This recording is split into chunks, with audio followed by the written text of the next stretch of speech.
Holler if you hear me, and welcome to tonight's edition of Art Uncensored. It is the top of the hour, 10 p.m. Eastern, and we are here and together and back in the saddle of my usual abode because, yes, I returned now from the city of Chicago for the little trip down there to C2E2, visiting my sister and all that. First big maiden voyage at a convention out of state. It all went according to plan. We had a fun time there. There was plenty of stuff I recorded on both my Nikon and on my new iPhone.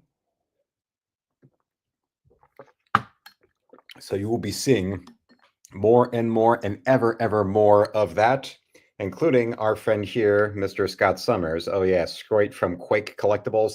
And I saw that they actually did a really good job with the people at Quake Collectibles were on Instagram and they liked the little story post I did, the post I did to my Instagram story, which is great to know because yeah, with the way I got up, my sister woke me up at like 5:30 in the morning and then did all that to go out there, get where we were, and we got to the on time. We showed up to get there for our ride, got there to the Amtrak station early, and she gave me a nice little thermos of coffee right there. Yes, nice little portable thermos, which I have over there to show you. And yeah, it's now it's up there. You know, I washed it when I first got home, but also the night before we went out, did a little grocery shopping, and she got me a nice little can of cold brew, all of which was recorded and documented on there. And my purpose of the X-Men omnibus I brought, the X-Men omnibus that has the Dark Phoenix saga and Days of Future Past issues.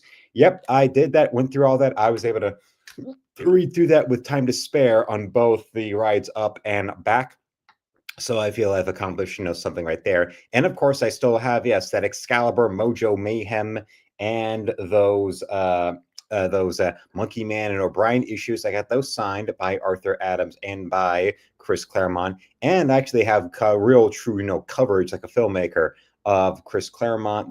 Speaking to him because yes, I had on my DSLR around my neck and also on the phone and all that.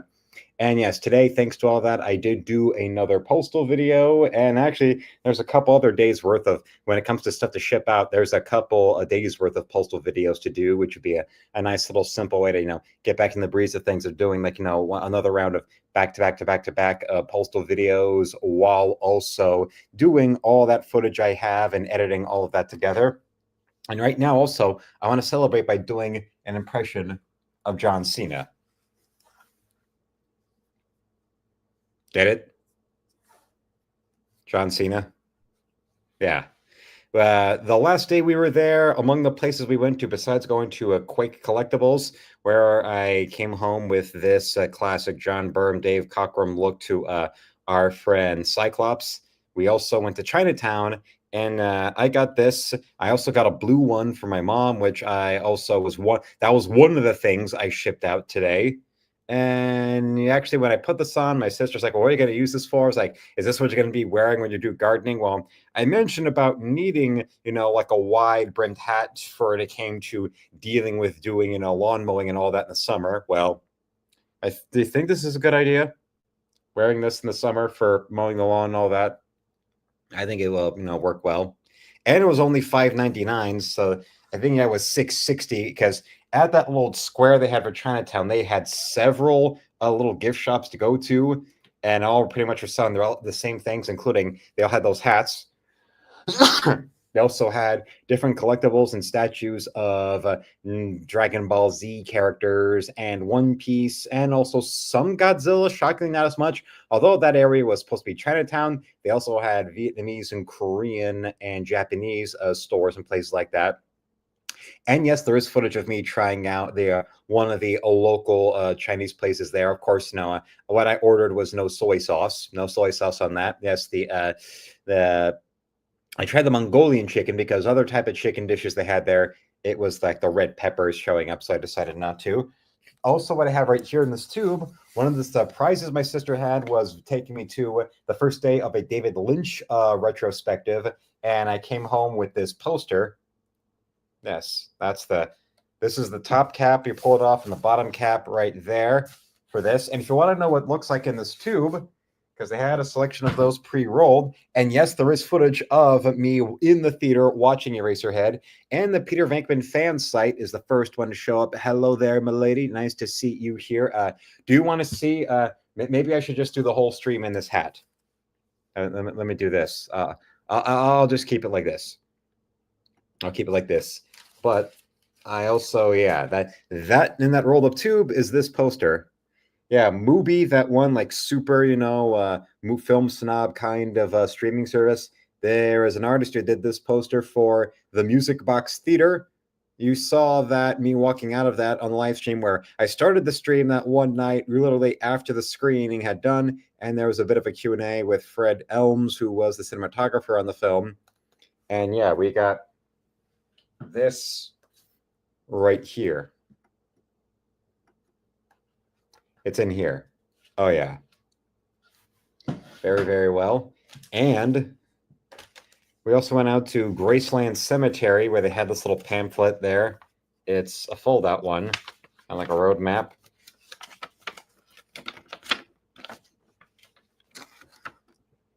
That whole direction. And yes, there is tons of footage I've got of there.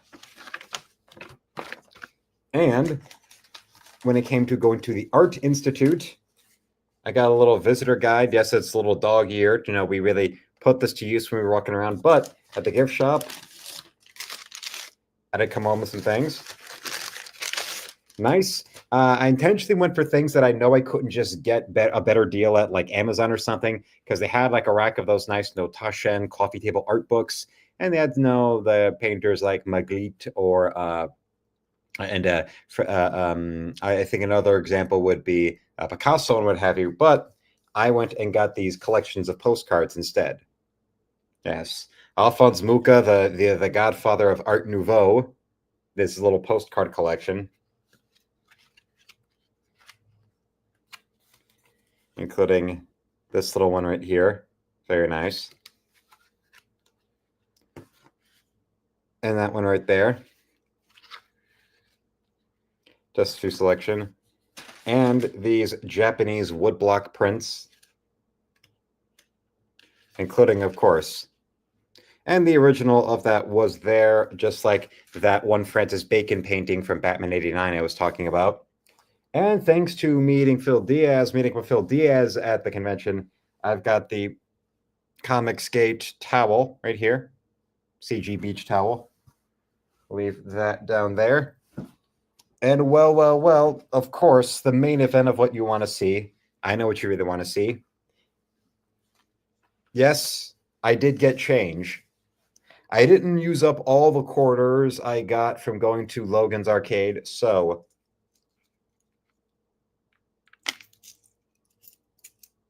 let's put all that change in there.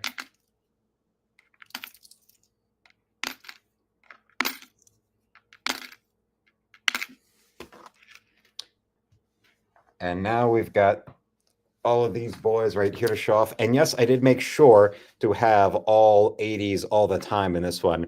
Luckily, this was the first decade when Playboy started using the square-bound deals, so you can see the name and you can see the date, the month, and the year. So it's a lot easier to organize. Although that didn't really start until like 84 or so, but I got all of that cleared out. We're going to start a little simple one with, this one. Interesting because, yeah, you might remember the actress Mariel Hemingway right here on the cover, and of course, the big role she had of being the underage girlfriend of Woody Allen in the film Manhattan. And I maintain that in the last scene where it's the two of them talking, she just when she asks him, "Are you not attracted to me anymore because I'm 18 now?" I maintain that she improvised that. And then after that, there was it was a film at the time, Star 8, but both that involved Playboy in some way. She posed nude here as a part of a promotion for this track and field movie she was in called Personal Best, where you see her naked in the film, and she posed nude for it here, and they even had some stills for the film, written and directed by the writer of Chinatown. Yes, the writer of the acclaimed Chinatown then wanted to write and direct a film that has several scenes of just, a bunch of young track star ladies all naked in a steam room together. So what his priorities lie as a filmmaker. And then after this, she played Dorothy Stratton in the film Star 80. And yes, I do have the real Dorothy Stratton's Playmate of the Year issue right here, where here she was, and then as soon as she got all this press from here, within like a 18 months time or so, she went from Playmate to then getting multiple roles in films and trying to leave her husband for the big director Peter Bogdanovich, and then the husband blew her brains out like the day that her big outer space movie Galaxina was in theaters. Yes, no sweat, but of course, that's all, sprayed up and all the best hair and makeup people involved to make it look like she was all sweaty. And hello to Donnie in the chat, and hello, oh, no, Peter Venkman fan site likes this one. Well, then that's good to know. So I know I've got an audience that's all fun for this. And, well, this was before the giant hypocritical scare about cigarettes and tobacco companies when they stopped letting Marlboro advertise on TV, which I like to remind you, that sort of censorship and all that, was passed off as a good thing, even though it was done during the Clinton administration, with Joe Camel and all that getting removed. But from the same people on the same side of the political aisle that then demand that marijuana be legalized, that anybody who questions, or what marijuana does for you, or if they are trying to explain how marijuana actually has negative effects on you, they will then have you shot. In the very back issue, we have this puzzle here, which includes illustrations of all. Oh, and remember, this is 1982. This is when the most that people knew of Doctor Who in America was thanks to PBS, and there they've got they've got a Dalek up there. They've got Doctor Who Dalek right next to R2D2 and Robbie the Robot. And, well, the Battlestar Galactica had only been around for a few years at that point, but already the Cylons at that point. There's the robot from Lost in Space and Gort up there in the corner. Yes, the Venkman fan site is very, very much celebrating this. Red Wings shoes. I think these are still around. I've never worn them. I don't know anybody who wears them, but they look fun. And we've got Paulus Arts in the chat going, "Hero Prees." Yes, this was from Chinatown. Hero Prees. As I was at the beginning of the stream, when nobody was in the chat, I said that this is me impersonating John Cena. Hello and Prees a lot. Hello, Prees. Hello, Prees. It's so nice to see other Chinese people. What's the plan to take over America again? I forget. And, well, 3M video cassettes.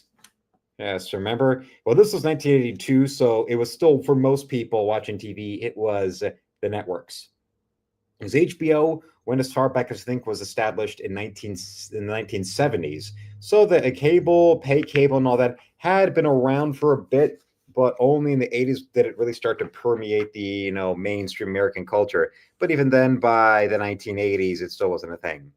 Well, Paulus, I was planning on wearing this when doing gardening, like things like lawn mowing and all that. Should I wear this while lawn mowing? Hello, please. Hello, please. Hello, please. And yes, there is a giant Trump Tower in downtown Chicago, which I got pictures and video of. I will be sharing the pictures and video of what was happening in downtown Chicago. And the fact that that Trump sign is unmolested in a city as left-wing as that is amazing. And, well, the Playboy clubs are still a thing at this time, so, there we go. Oh, there's a scene in the film Star 80 featuring this lady playing Dorothy Stratton where they show her at a Playboy club in LA, and there she is, serving drinks while we get to see doing stand-up is the cinematic debut of, ladies and gentlemen, Keenan Ivory Wayans. I believe that's his legal name, ladies and gentlemen, Keenan Ivory Wayans. This is a different ad for Wild Turkey than the one I saw before in all the 70s pictorials I was showing the other week when I was showing those last week. Hello, praise. Hello, and even though this was after Hefner's stroke and all that, still a lot of cartoons getting published. He really was it was still a lot of making sure the cartoonists are there and working. Stewardess, a large brandy, please, and would you bring me another passenger? That little one. LaRue Peppermint Schnapps. For the lovers of schnapps out there, here's a full-page ad dedicated to drinking after the whole back ad is dedicated to smoking. Hello, please. Hello. Well, hello to Vanessa in the chat. I'm not asking for much. Just a guy to put an end to my. Oh, here's one. Another one, a little Marginal cartoon. Kind of looks like those New Yorker ads. There's a lady, she's praying. But this woman praying, what is it that the caption says as she is praying? I'm not asking for much. Just a guy to put an end to my fake orgasms.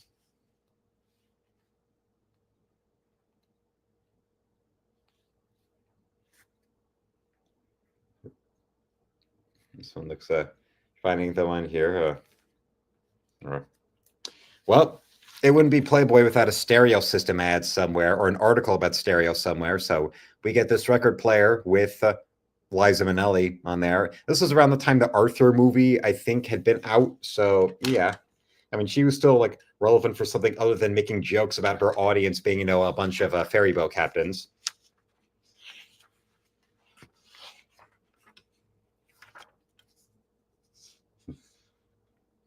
There's one. Oh, wait. Walking shorts. No, just no. Never wear those. And of course, Alka-Seltzer, always fun. If you ever saw that's a spicy meatball. That was the commercial that they did in the 70s where it's the guy, it's supposed to be an ad for, you think it's an ad for like pasta or something, and the guy keeps on saying, that's a spicy meatball. But then it's like take after take, and the more takes where he has to take the spoonful of this food, he starts getting the heartburn, and that's what he needs the Alka-Seltzer for. I remember there was like some TV special, it was like 10 best commercials of the decade or whatever, and they had that's a spicy meatball. Here's one. The Playboy Funnies, multiple pages of comic strips here instead of just like one, image cartoons. I also saw Art Spiegelman do one of these. You see his work in here. Here's actually one that's Kurtzman, as in Harvey Kurtzman. That's nice. Yes, this is 1982, April 1982. So yeah, we're firmly in the 80s at this point. But not, like the sort of like visual image of the 80s that, now so much of that nostalgia bait kind of like present day media wants to do, like say, Wonder Woman 84 or that show Goldbergs. You remember that? And you want to know how long ago this was? The Playboy 20 Questions, and it's James Woods. I don't even think that Videodrome had been in theaters yet, but there's the man. Before shouting "Long live the new flesh," before he shouted "Make America Great Again," and the same people that are all friends with him want nothing to do with him.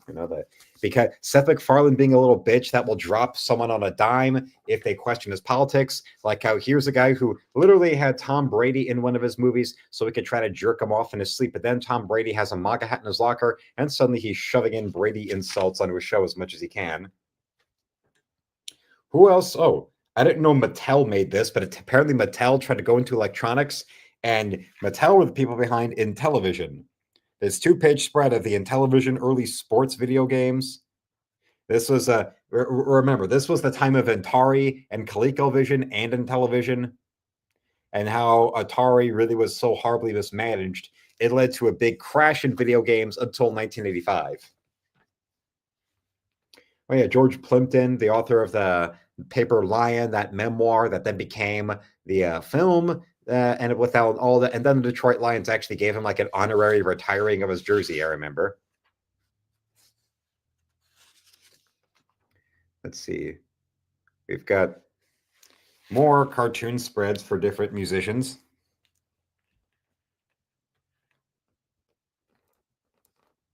Just take a good look. Also, didn't notice this, but the mayor who really helped New York be hell in the 80s, Ed Koch, right here. I didn't notice that till I was looking at the back spread of this. Ed Koch is the mayor.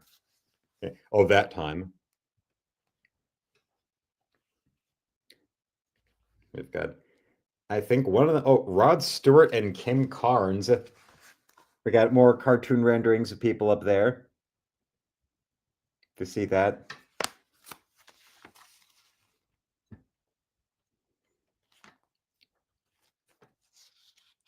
looking through all these things. Oh, this one looks interesting. Remember when I said that we're firmly in the 80s? This is what I mean. Got a war on... Oh, yep, can't show you this.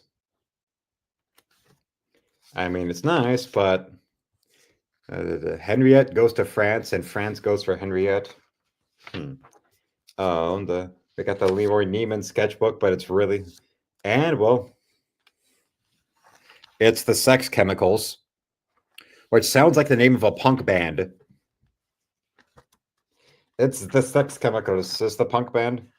The War on Drugs, a special report. We get this nice big 2-page spread illustration of it. Because remember, yes, Justice is blind. Looks like a Bowie album cover, says the Peter Venkman fan site. Okay. Well, oh yeah. Hand can't quite recognize the handwriting, so maybe if we go to the front. No. Even though this was into the 80s, we were still getting, the women, the centerfolds were exposing a lot more, so you get a lot of more full frontal labia in this. Full frontal labia shots here. Trying to compete with Bob Guccione and with our friend Larry Flint. Let's see, Linda Reese Vaughn is her name. Luckily, with the opening pages, I can show you these, which makes her look like something out of a Jane Austen story. Listen, tell me this is not like she belongs in a film of Brideshead Revisited or, Wuthering Heights. Well, Vanessa, if you were here earlier, you would have seen I got this hat at Chinatown when I was visiting yesterday. My last full day in the city, we went to Chinatown. I got one of these hats for myself and one for my mother. So, yes. Hello, please. Well, there's yes, full frontal labia shots. There's even in the movie The People versus Larry Flint when they're first getting the magazine off the ground and ready to go and all that. And there's the models, like she spreads her legs a little too wide for the photographer. It's like, oh no, wait, yeah, spread them full forward like that, yeah. And it's like meant to be like a gag on the whole, big bright idea of, and you're a religious man, yes. Well, then that means that God created her vagina. So then, who are you to defy God? Film her vagina, okay? And then we've got, look at this, if you're into that rich girl, that equestrian type, well, then here's this girl right here. You see her on horseback there in the full equestrian getup, and there she's got the boots, and she's clearly, wanting to roll in the hay. I mean, women like this centerfold here that want to go and be in charge of a powerful wild stallion, a powerful animal like horseback riding, leads to her getting access to. Well, then that means, guess what? She loves to ride. She loves to ride, as you can no doubt tell by her, very, very open and very visible and very nice looking labia. Or hell, actually, here you're going to see more. Like I said, she's a proper lady, which means if you get her back in the stables, she will ride and buck harder than any mare with their stallion. Yeah. And well, guess the bust, waist, and hips on this lady. I'll give you a few 5 seconds to guess the bust, waist, and hips on the centerfold in here. All right, let's look at. All right, that's enough. 34 and 23, then 34. All right. Secret fantasy. Her secret fantasy is to take a midnight ride with someone special to a deserted place. I know. Yes, a deserted place, so that then she can go and where-how.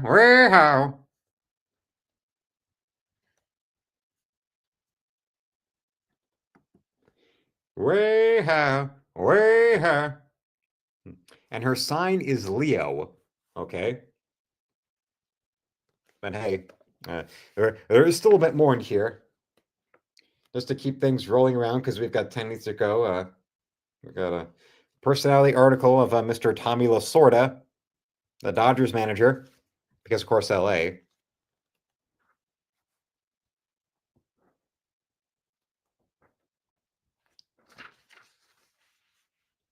One for the road. A little Salvador Dali in there with the melting. Well, it's not a melting clock; it's a melting digital watch, like a Timex or a Casio started doing in the 80s.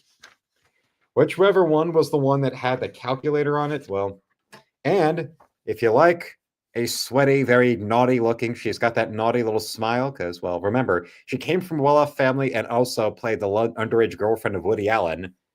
But then the opening spread, you get to see her like that. There she is, this track star, very dirty.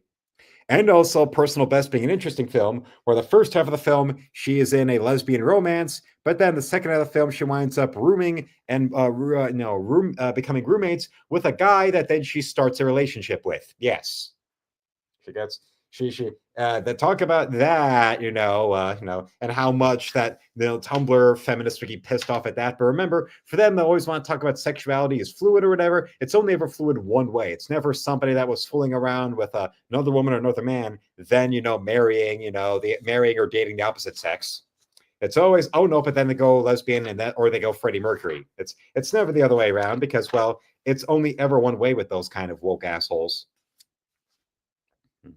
First look at a new novel by Dan Greenberg. In case you're wondering why Playboy would be interested in this man's novel. Now you know. Now you know. Oh, there it is. What sort of man reads Playboy? They kept doing these ads up until about the late 90s. There's a Myers Rum. Never heard of it, never seen it in stores.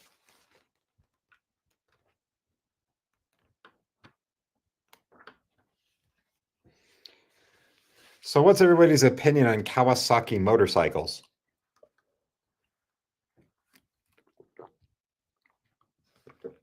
If you like those.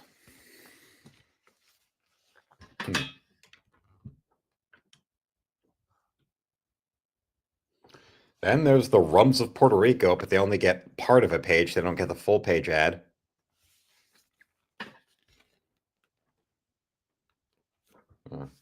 Canon, not Nikon. My camera's a Nikon. Yes.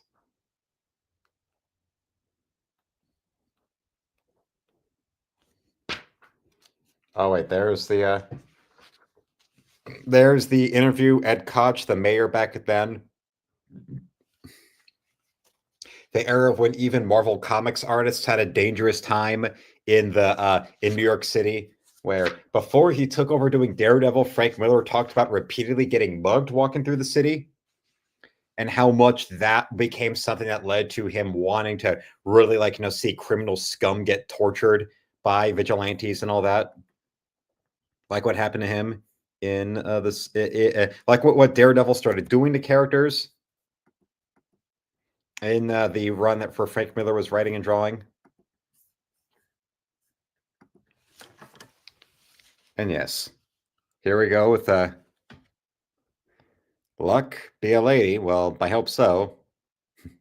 Ever been to the Playboy Club? There's one. Stetson Cologne. Yes, because what you want out of a men's fragrance is a cowboy hat. But then again, okay, there's one.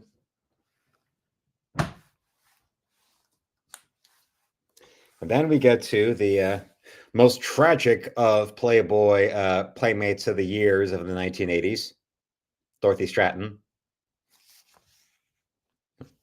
Maybe, her husband, Paul Snider, was having too many Michelobes when he went and did what he did to her. And apparently what he did to the corpse as well. Oh, hey, well, now we've upgraded to my camera. We got an icon right here.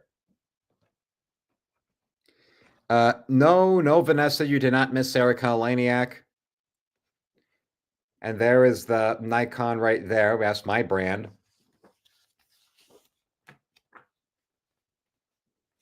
As we go through this, trying to find where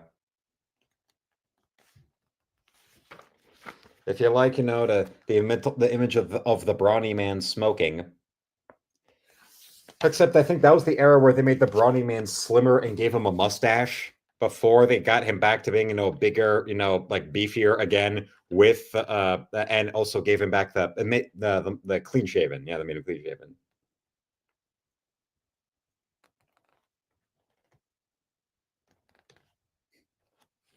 Living well is the best revenge, which, well, is a sentiment I agree to. Actually, Peter Venkman Fansite has a correction about Paul Snider. Nah, he was just vindictive. Controlling types are usually pretty vile. Well, he did shoot her dead, and then he may or may not have fucked the corpse, or he forced himself on her before he opened fire and then turned the gun on himself. It's still pretty dark territory. And I actually do like that little touch at the end of Star 80 where it happens. What happens, happens. Dorothy is shot, and then Paul Snider turns the gun on himself. But then we just see the camera moving around their apartment, and we overhear Hugh Hefner and some other woman working for him just talking about these other potential girls they've seen photos of who can be the next model. The idea, the quietly based idea of, oh yeah, life goes on at Playboy. They don't care, It's now they're looking for the next woman, the next Playmate, the next big star. By Arnold Roth, A Fondly Handled History of Sex, Part 9. Like something, a Harvey Kurtzman, Woody Allen collaboration.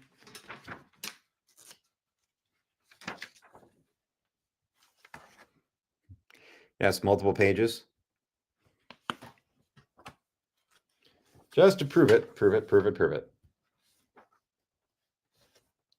Why? Because this is just the kind of man I am.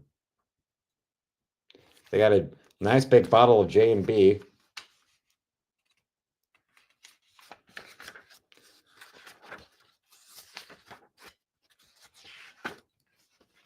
Remember these shit box cars?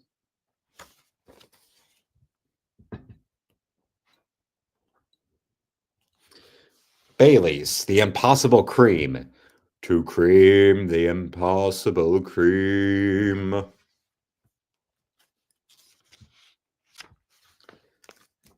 And a nice little King Kong cartoon. Oh, yes.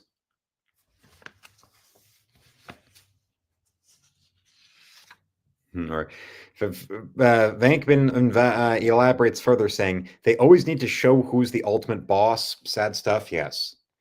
Sounds like my dad in a way, actually. Shel Silverstein illustrating you his fear of dentists. In between doing work for Falling Up, books like Falling Up and The Giving Tree, Shel Silverstein was a prolific cartoonist for Playboy.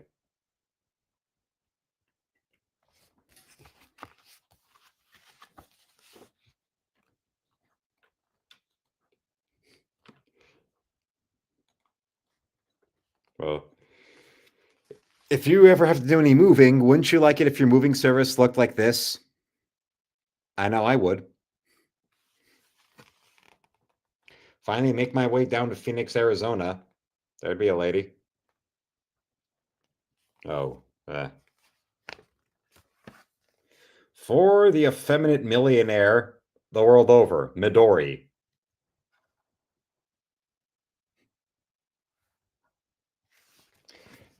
And then says, who knew? I only heard of the kid stuff. Yeah, I was shocked about that too. When I first saw these back issues and all that and seeing Shel Silverstein, the Mr. Where the Sidewalk Ends and Falling Up is doing Playboy work. And now we get to Dorothy Stratton's big centerfold for Playmate of the Year. And what do we see here? Well, what is she winning? One of the treasures she's winning is that Dorothy will be playing with this Atari 2600. Yes, Dorothy won an Atari 2600 among the other prizes for being the Playmate of the Year. And the Atari 2600 was apparently $1,000. And she also won a Nikon FE black body camera, and that in and of itself was $1,000. Actually, I can show you this spread of Stratton. These are all non-nude and also her accessories, or some of them, including that nice, weird, avant-garde looking backgammon. Yeah, there's the Atari 2600 I was talking about, and the special luxury luggage. Hmm. Well, Vanessa says, I hope I meet someone when I go to Florida the next 2 weeks. Well, there's that. I got some backgammon right here. Oh yeah, that's a backgammon table.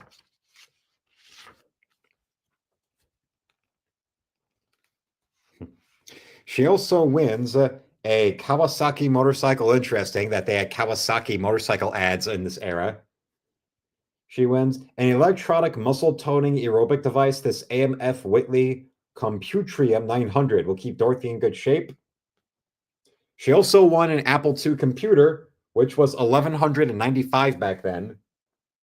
A Mitsubishi SH300U video recorder, 1450. As well as a Jensen car stereo system, of course, because remember, Playboy and stereo systems. Let's see. Actually, wait. I can show you these because these also are all non-nude. And from some of the photos of her in the corner, she apparently was a naughty girl when it came to the tennis court. Doesn't she look like the lady you would want to play some naughty tennis with? Naughty tennis, yes. Naughty tennis with Dorothy Stratton. That would be fun.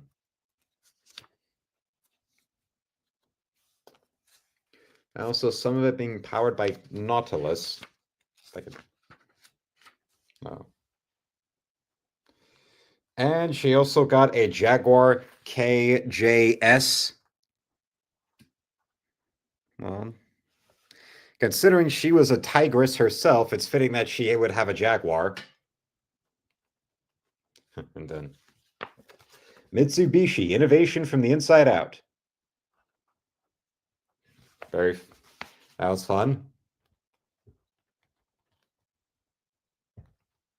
Seagram's VO, but you don't actually see the product, you just see this fancy melting ice block arrangement.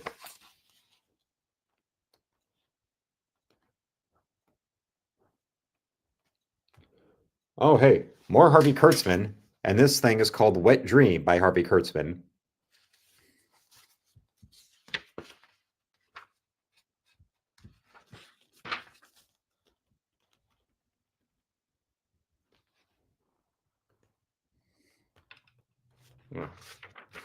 Tia, it looks like a Tia Maria night, but I don't drink that, so I wouldn't know.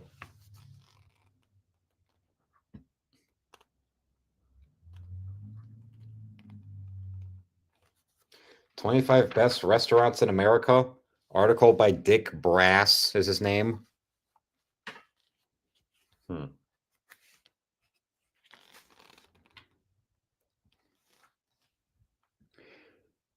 Grand Maria liqueur. That looks like Hawaii to me, where it's sourced. These ads bring me back to my childhood days. I was little enough to swing in the small swings. Well, okay.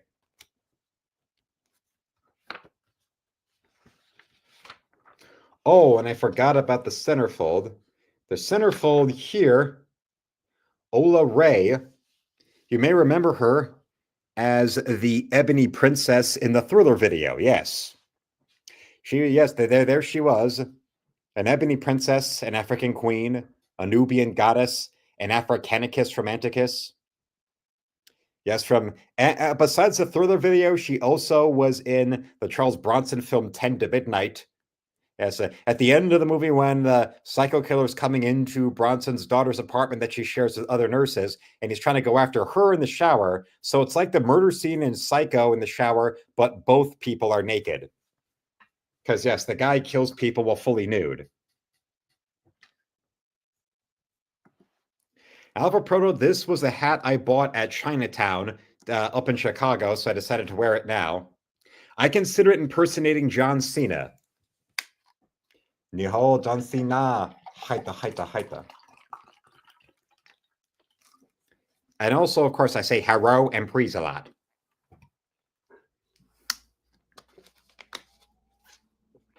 So nice to see other Chinese people. Now, for Miss June, Ola Ray, yes.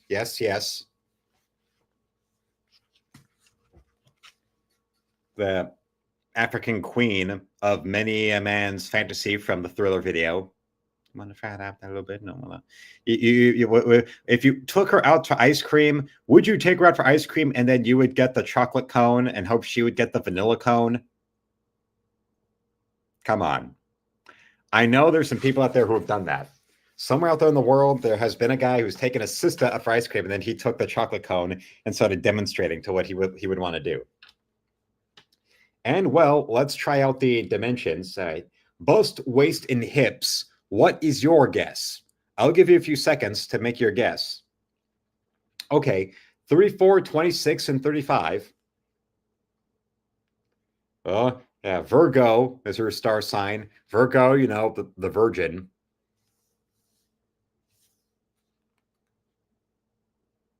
Oh, and well, this is interesting to see a centerfold with Mickey Mouse right there in her spread.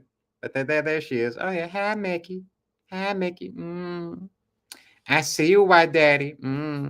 Okay, baby. You don't think she has like maybe her mom or an aunt that works in the airport, and there Mickey's gonna go through customs and like, oh, slow down, baby.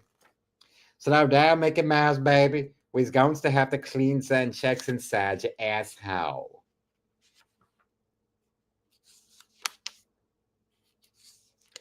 And of course, I bet probably also you wonder if she tastes as chocolatey sweet as she looks. Well, this looks nice. And the title's very accurate. Destination Hollyweird.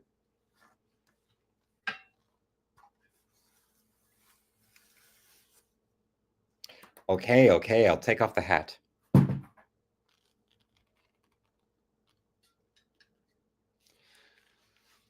More electronics, even though they already showed that Playmate of the Year 1980 Dorothy Stratton already won a Jaguar and an Atari 2600. I wonder who inherited the Atari 2600 and the Jaguar after what happened, after her death and her husband's death. Do you think her sister got to keep the Atari 2600? I wonder. Interesting chart of all the planes right there.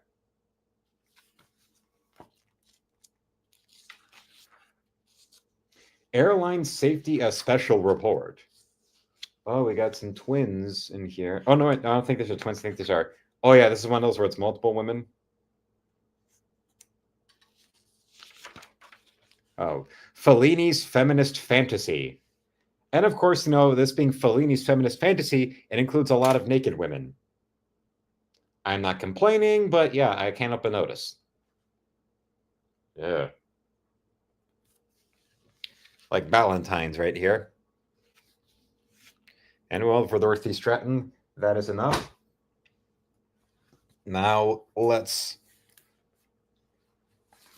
Okay. Get down to the real brass tacks of ladies like. Yes. Cindy Crawford, when it comes to people, you know, models, whatever, being trendsetters, she really was the first, like, major one of those models like this to do the big nude spread for Playboy. And then after her came Stephanie Seymour and Elle Macpherson and those types who wound up doing multiple Playboy spreads afterwards. But not, but not Heidi Klum, which was sad. More plastic-looking items. Remember, it's the 80s, so plastics.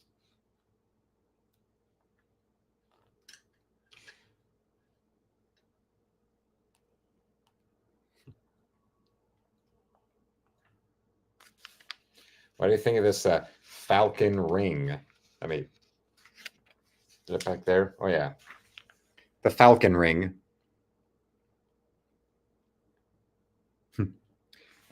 That looks stupid.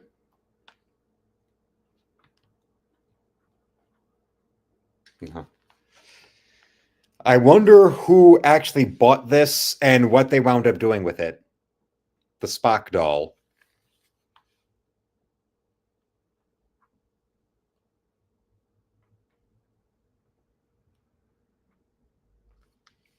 Lynchburg lemonade. Lynchburg lemonade from Jack Daniels. Well, I go see about Dale there.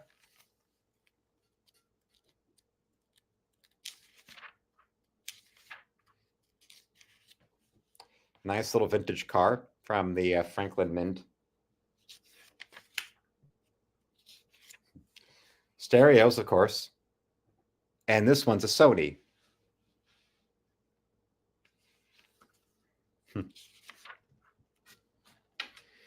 On their Trek shelf, of course, yes, the Trek shelf where, if they do have a wife, then you would be absolutely amazed about their wife or kid.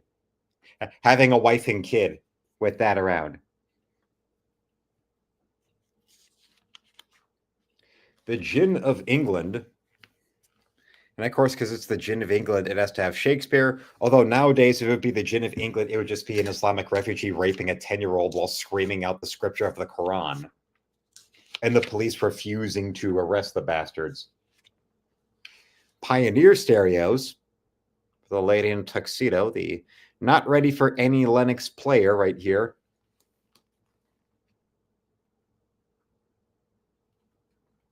Well, those Big Bang Theory actors, they were just acting. They probably know absolutely positively none of that.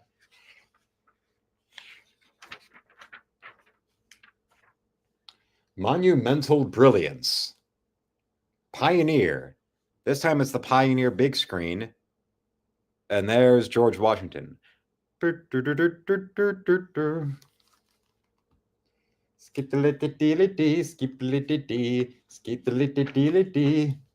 original Peachtree Schnapps. If you like schnapps, yes. There's a. If yes, Britain is lost, but then again, that's they get what they deserve. Could also be some chick. Well, yeah, there's that. The ladies were into Spock. I maintain that Spock was an early example of negging. Of the guy who's so distant and seemingly uninterested in women is the type of guy that women would go after that.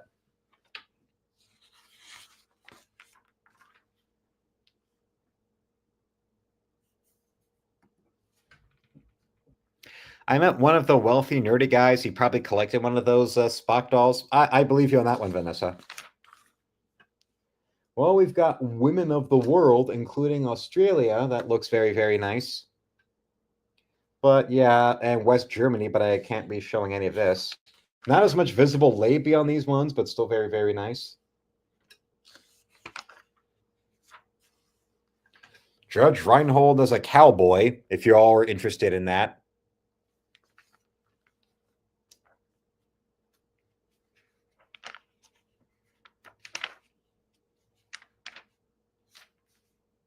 Whiskey Americaine, a drink by Michael Jackson. Hee hee.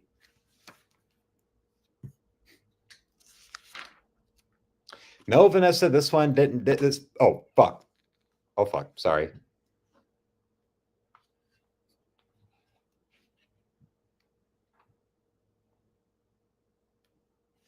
There's a. She's a very nice lady in the centerfold, but this is much of hers I'll show on purpose.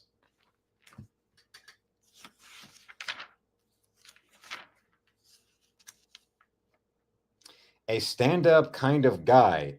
A personality profile on Jay Leno.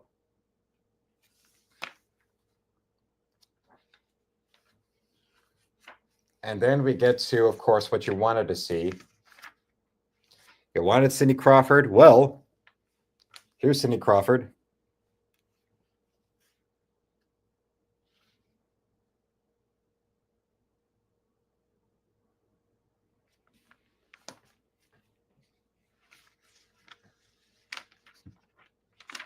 Fun, isn't it?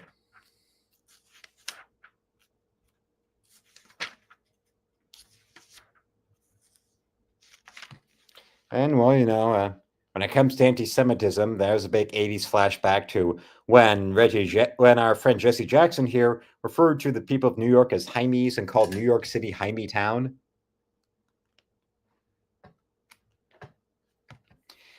Yeah, I'm pretty sure Mac Tonight was meant to be a parody of Jay Leno, actually, now that I think about it. Oh. Other 80s flashback, Paul Hogan, Crocodile Dundee himself.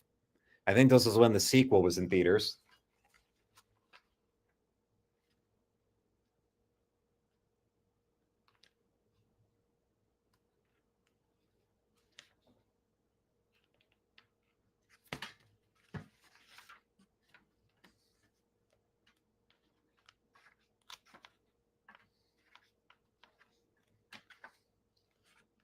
And who wants a handy cam?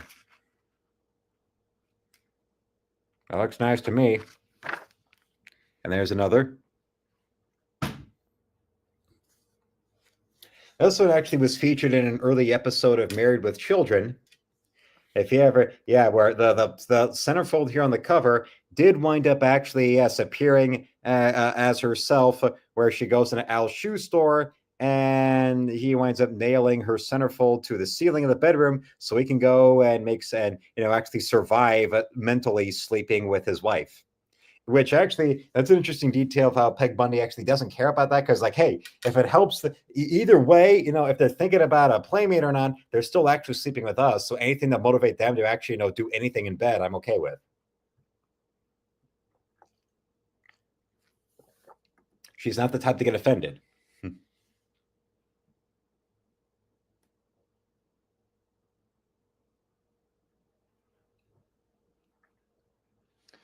You got right here, Cognac Hennessy.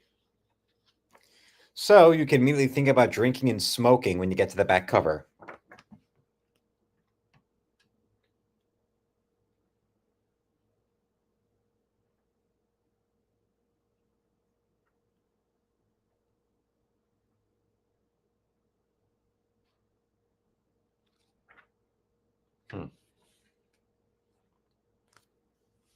Le Bras. A little on the nose with the name, isn't it?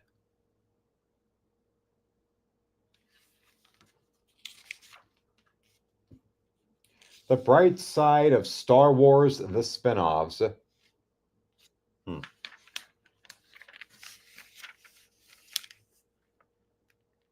I wonder if the Geeks and Gamers guys have seen this. I know they'd be able to stream about it for at least 3 straight months.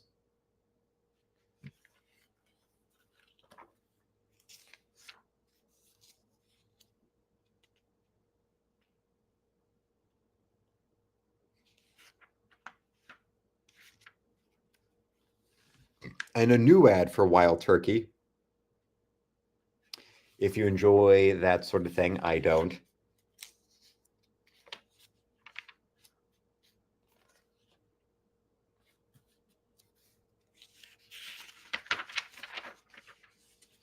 Finlandia.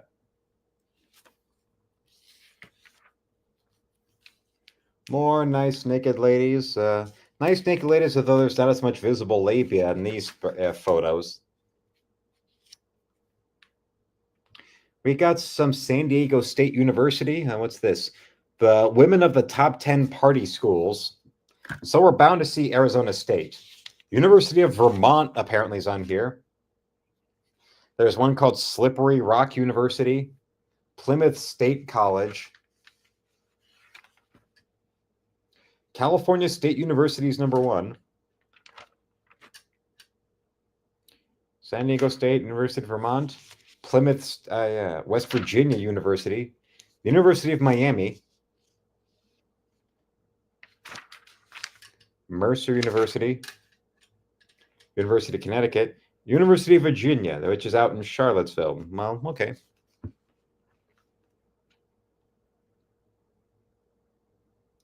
Well, none of these ladies are naked, so I can't show you this. They like to get very wet with washing their cars. In fairness, in Vietnam, it's either party or a bit of cow tipping. Well, okay.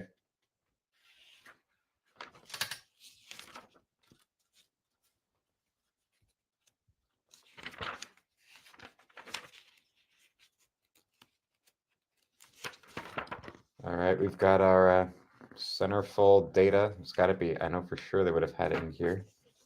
Little Miss Brandy Brand, who is actually one of the rare times that the centerfold also appears on the cover right here. Brandy Brand also is interesting because our lady right here, she appeared on the cover later on in the March 1990 issue alongside our nation's president. I'm not joking. The March 1990 issue, there she is on the cover with our nation's 45th and 47th president. Yes.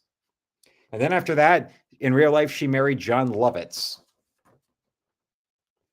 So let's see.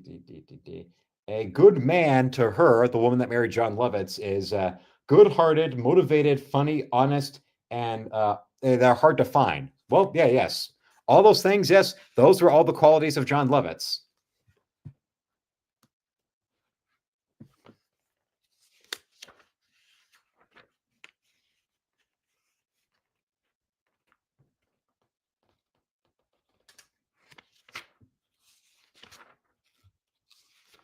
Yes, just a little bit of fun right there. And menswear stuff, not interested.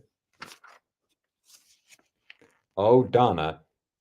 That's one time, one of the sexiest women in there.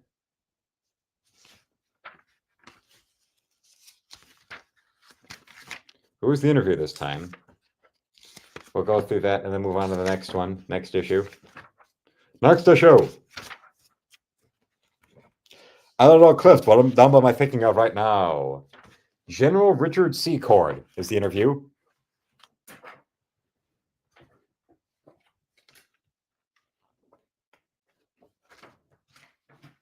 A Marlboro ad just fell out of our copy, but here it is.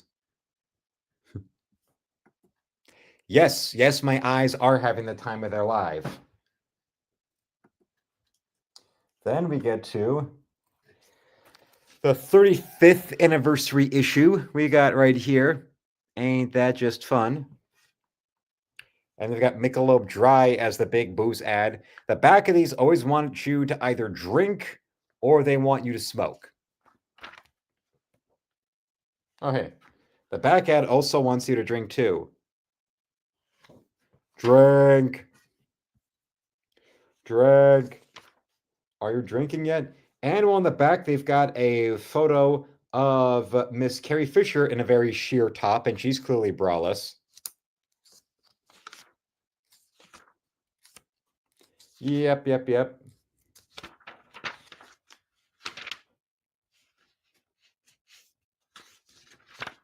Wait.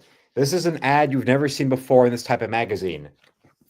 It's an ad for stereos.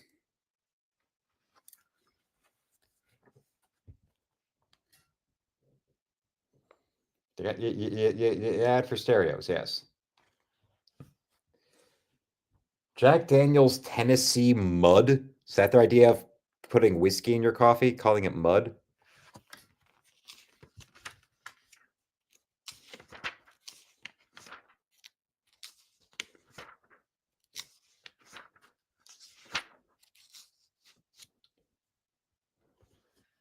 Amuleto de Holly with what looks like Rockefeller Center in the back. Now, with my dad dead, I can praise the Christmas tree setup at Rockefeller Center all I want. My sister even showed me some photos of when she traveled to Rockefeller Center, and that was there, and also at the where the World Trade Center was visible.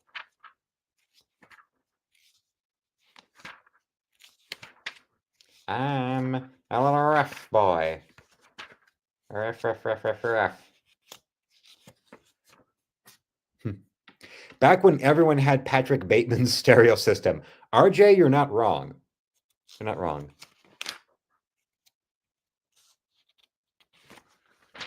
Well, if you want to really see that, then yeah, they used to have this thing called the grapevine in the back.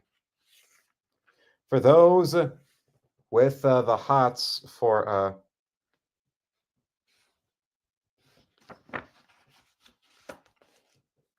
there's Carrie Fisher.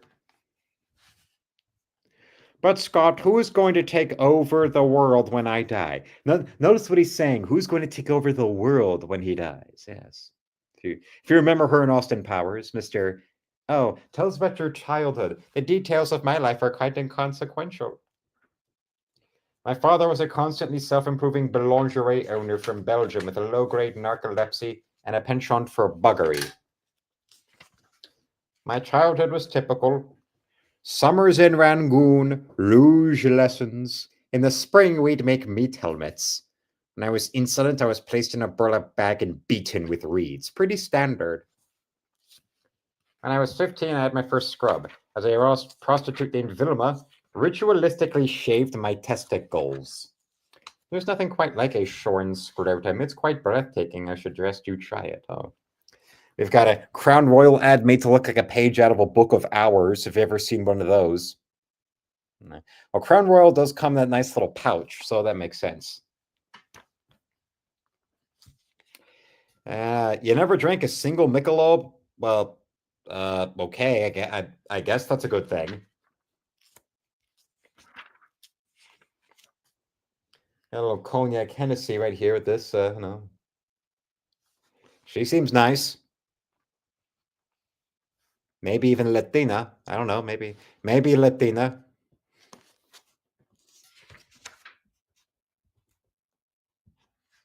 And oh, whoa.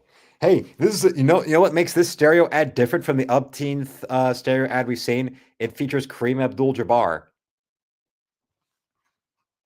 I mean, I've never seen one of the Lakers, on this.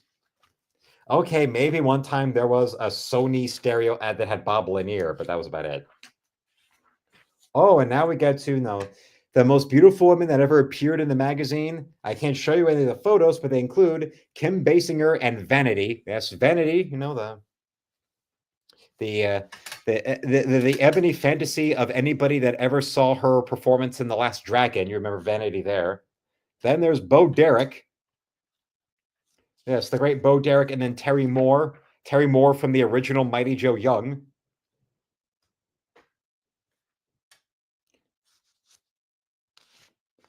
And the other famous name, Joan Collins and Brigitte Nielsen. And of course, the great Tanya Roberts. Tanya Roberts from The Beastmaster. And then, well, they have Shannon Tweed and Meryl Hemingway together. Then there's Madonna and Vanna White. Yes, Vanna White, she did like a test shoot for Playboy that then wound up getting published after the Wheel of Fortune took off in the ratings.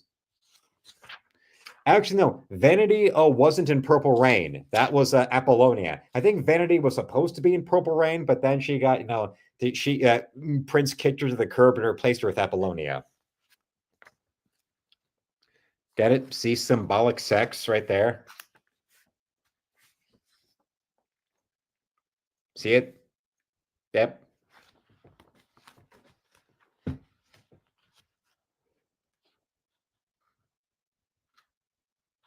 From Joyce Carol Oates, The Sunken Woman.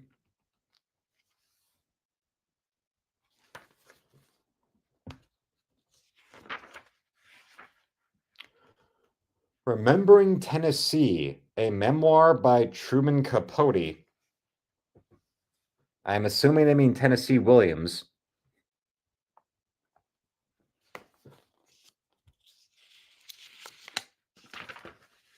Wow, you like that one? Taurus Trade, fiction by Robert Silverberg, acclaimed science fiction author, and here he is. Whoa, whoa, whoa. I hope nobody's been taking any blotter acid tonight because this is really going to scare you. You have to pass the initiation. You have to purify yourself in the waters of Lake Minnetonka.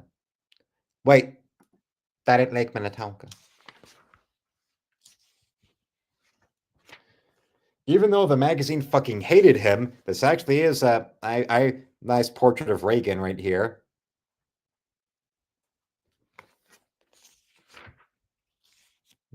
I've got the one frame. I have like an empty frame. Maybe I'll go out of my way to get like an 8x10 of Ronald Reagan just to fuck with people. Yeah, Toyota's right here.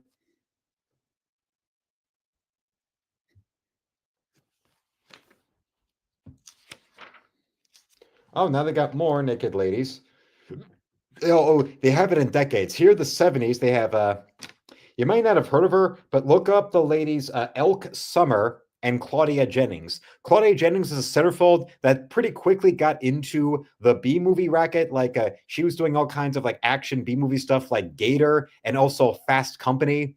One of the few non-horror movies David Cronenberg was involved in before like the 2000s. It was like a car chase film. And yeah, I know that you have Claudia Jennings in these B movies where there's a lot of car chases and all that, and then she dies in a car wreck. Claudia Jennings' most mainstream film role was in The Man Who Fell to Earth. She has like one scene, and of course, in there, she's just naked. She's naked at a pool with Big Black Bernie Casey in The Man Who Fell to Earth. Also, yes, Miss December 79, the 25th anniversary Playmate I showed last Monday, Candy Loving. They've got her there too. Linda Lovelace. Linda Lovelace was the one that claimed that Hugh Hefner made her, do some eroticisms with a dog while being filmed. And then the movie about Linda Lovelace, Hefner is played by James Franco. They've got original blonde siren of the 70s porno, Marilyn Chambers, in here. And Verushka, Countess Vera Gottlieb von Lendorf. Okay, that's her actually what her legal name was. Then you've got Margot Kidder and Barbara Bach. If you ever wanted to see Lois Lane's bush, this issue has Lois Lane's bush. And then in the 70s, we have Barbie Benton and Raquel Welch. Well, I can show you the Raquel Welch.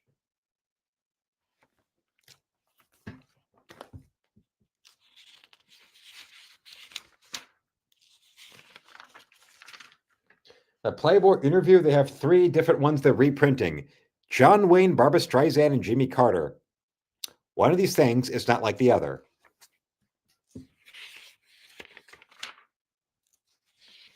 Oh, here's one.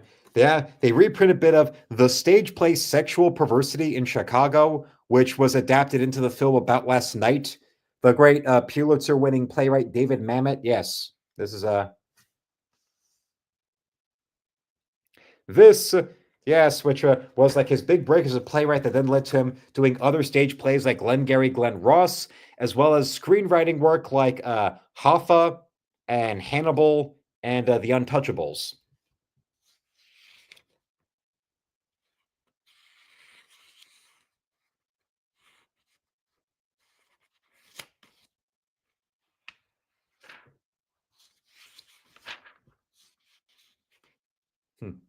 Article by Larry King, The Best Little Whorehouse in Texas.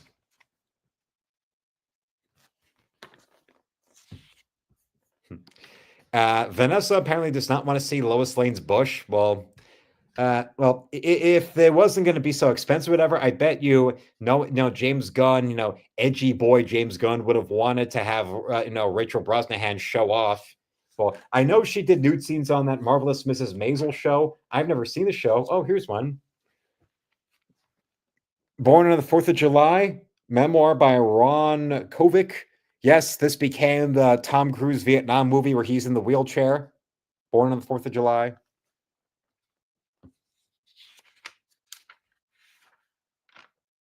Here's one. All the President's Men. The original Woodward and Bernstein, All the President's Men right here. Oh, there was a lot of stuff from like big pop culture things, to the big, fancy pants kind of articulate stuff that our Playboy published over the years. Like, The Fly, right? The Fly from the 50s, where it's just a man with a fly head.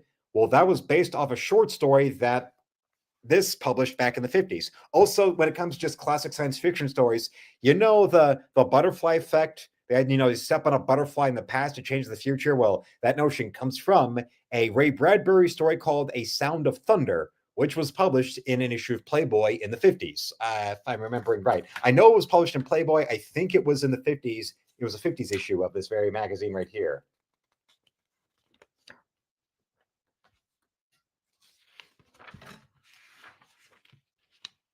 Playboy's 35th anniversary Playmate, presenting Fauna McLaren, the voluptuous jet set winner of the greatest hunt ever.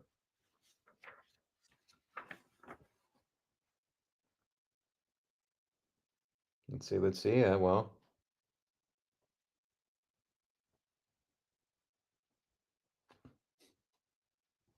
Here's one. Freudian dream. In paradise where waiters attend my every need, I order a tall, handsome man, and then they wake up together, according to Miss McLaren.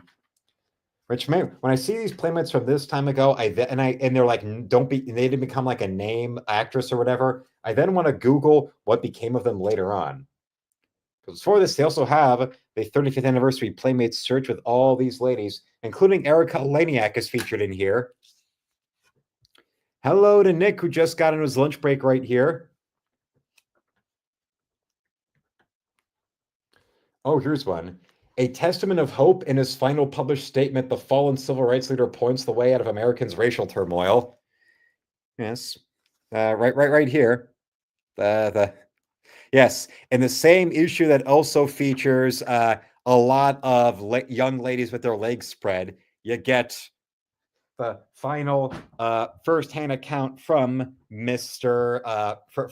Civil Rights, and there's this one right here. This one got a big deal back in the day. Apparently, Jessica Hahn on the cover got $1 million to do this because Jessica Hahn famously was the woman that was part of the whole big exposure of the PTL Club. You know, Jim Baker and his wife, Tammy Faye, the PTL Club, the big televangelist scam they were running where they were using an old folks' homes as tax write-off, and they were building like hotels with water slides and all that. And the best mockery of it is from Sam Kinison, because remember, Sam Kinison, as much of an edgy, whoremongering, coked up comedian as he was, Sam Kinison started out as a preacher, and you can actually find recordings of Sam Kinison's sermons as a preacher before he went into stand-up.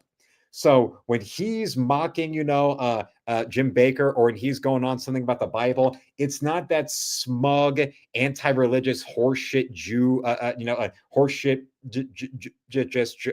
horseshit, just the juice, horseshit juice, just dripping everywhere because they're mad about religion. Yeah, not with Sam Kinison. With him, it's a case of, yeah, he may have walked away from the church, but still, he did stuff like how when it came to him doing religious bits, he would do bits like about how Jesus could not have been married because no wife would have let their husband be gone for 3 days like that. Where you been, Savior? Oh yeah, honey. Well, I was dead. And yeah, we're talking about now Jessica Hahn. Jessica Hahn, if there was any piece of pussy to lose an empire over, Jessica Hahn, or as as Sam Kinison said, the victim. She was a victim. They took advantage of her. They fucked her. They took pictures and came in her face. And she lost her faith. She can never believe in preachers anymore. She can never believe in God. And then Playboy calls, "Hey, honey, here's $1 million. Can we take pictures of your pussy?" Yeah, sure, go ahead. And then guess what? After that, Sam Kinison recorded a cover of the song Wild Thing, and there was a music video where there she is in it. You can watch that online. You can watch that on YouTube. This is from September 1988. To answer Nick's question, this is September 88. And then I think like in the same year, they had her come back and do it again. Like what happened with Sable when Sable did Playboy in 1999, and it was their biggest selling issue in like a decade because wrestling was so big at the time that then it was like around the time of WrestleMania 15, Sable did Playboy. Then September 99, they had her do Playboy again. Yes, back when Bush was in style. RJ McCready wonders, I wonder what she's up to now. Well, I remember after this, she actually married one of the creators of Married with Children, but then got divorced. So I don't know what. Maybe let's hope she didn't spend the $1 million check all in one place.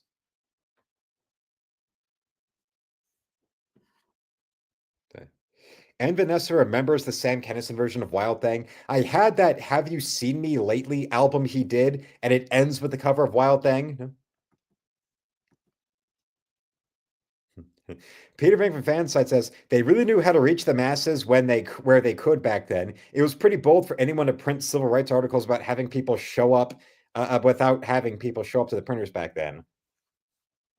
And well, when you look at the back of these 80s Playboys, it's a flip a coin. Do they want you to smoke or do they want you to drink? Oh wait, Nick, trust me, we've got that issue in particular. That's the best for last we're saving. Trust me on that one.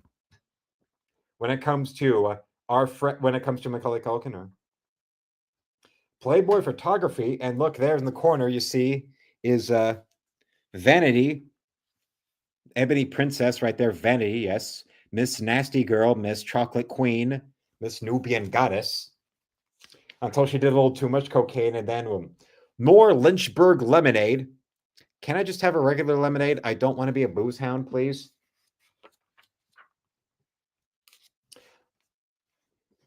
Is it just me, or is this David Duchovny? Is this like David Duchovny doing some print modeling before the X-Files, or am I just seeing things? The nose isn't big enough, and he's not a sex addict, clearly, so it can't be that.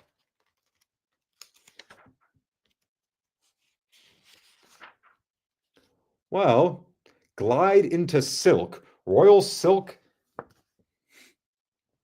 Well, at least now I know what to buy so that I can have it on file for when a lady comes to visit. They can have her have some formal nightwear. Hey, for you men out there, if you're gonna have female company overnight, well, maybe a little something for them to wear.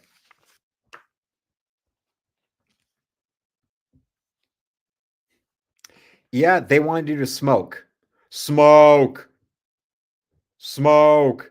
Are you smoking yet? And let's take the back ad. Oh, J. And the back ad, they want you to drink. They've got J and B. If you want to be like Kurt Russell in The Thing, then you got this. She looks like a fuller-faced Natalie Portman. I don't quite see the resemblance. If this girl looks like Natalie Portman, say if you agree with Vanessa about this lady resembling Natalie Portman. Well, Nick says that she does. I don't see it. Like I made those jokes when I saw Gal Gadot in Batman v Superman. I said, depending on the light, she looks like either Famke Janssen, Natalie Portman, or Sasha Grey. Well, I mean, Natalie Portman makes a bit of sense because Portman and Gadot are both Jewish.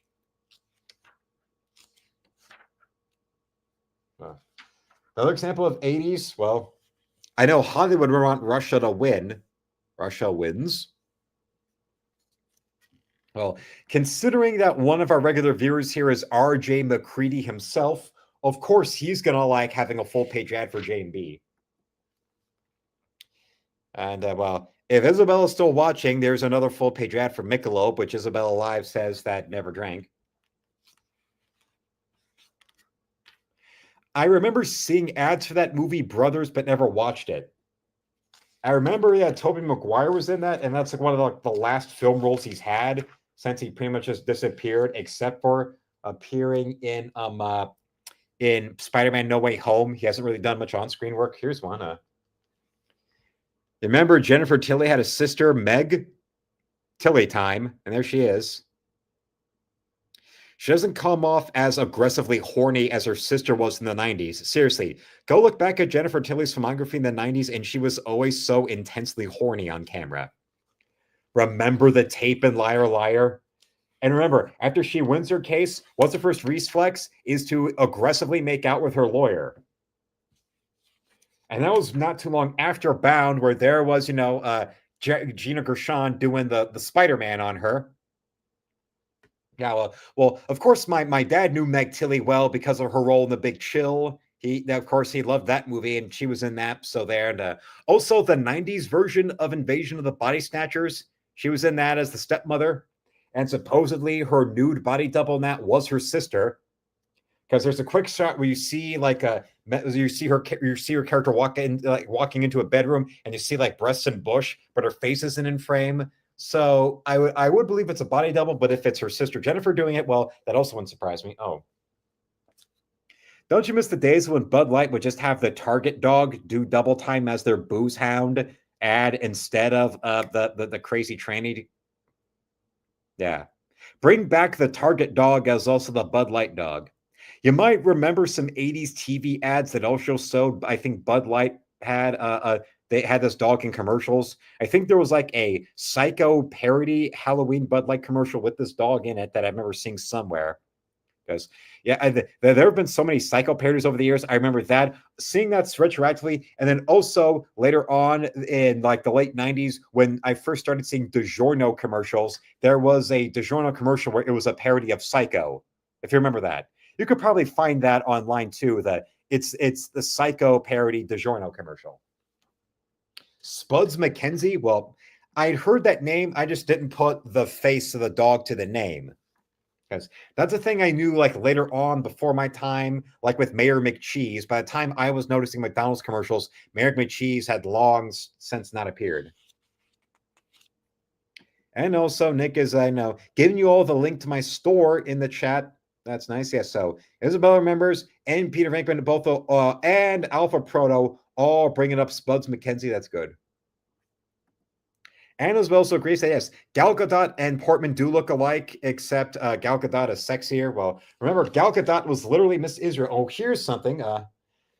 They were still doing these little Annie Fanny pages. This is one that the Mad Magazine creator Harvey Kurtzman did after he quit doing Mad Magazine and quit doing Help. He started like exclusively working on these for Playboy, Little Annie Fanny. Playboy did do collections of Little Annie Fanny, but those have been out of print for years. And if you go to like Amazon or eBay to look for like back issues of to look for those hardcover collections of Little Annie Fanny, it's like $70 a volume. Yes, there is Jessica Hahn labia in this. Oh well.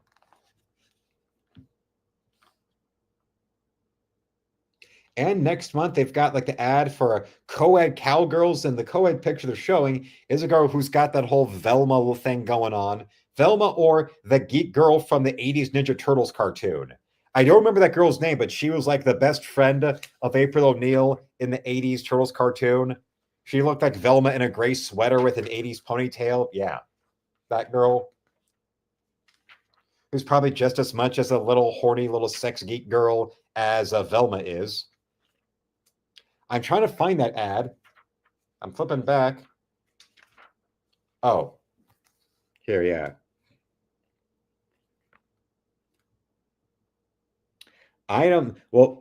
Nick and Vanessa both say a resemblance to Natalie Portman. I'm looking at every angle. I do not see resemblance. Although Isabella Live does remember Little Annie Fanny. I remember when she needed a white flag to surrender, and all she had was her flat towel. Yeah, Irma. Peter Kernfries, Irma, yes, Irma. That was the girl's name, who's never appeared in anything since then. Even Vernon Wells got to appear in the Michael Bay movies played by Will Arnett, but Irma has snow, especially considering how much insane woke shit that they put in. Like after years of decreasing sales, Ross Campbell finally got fired off of the IDW Ninja Turtles comic, but somehow in all that time, they still did not. You would have thought that, okay, with them wanting to go and do all the woke shit with the turtles, why not put Irma in the comic or whatever and have her and April just be scissoring? You have April kill Casey Jones, take his equipment, so now she's the new vigilante like Casey Jones, and also now she's doing Last of Us 2 cutscenes with Irma, and it's just scissor me timbers all night long. Oh, this is hot scissoring. Oh, scissor me, Irma. Oh, Irma. There you are, Irma. You're just scissoring me with those eyes. Oh yeah, we're scissoring.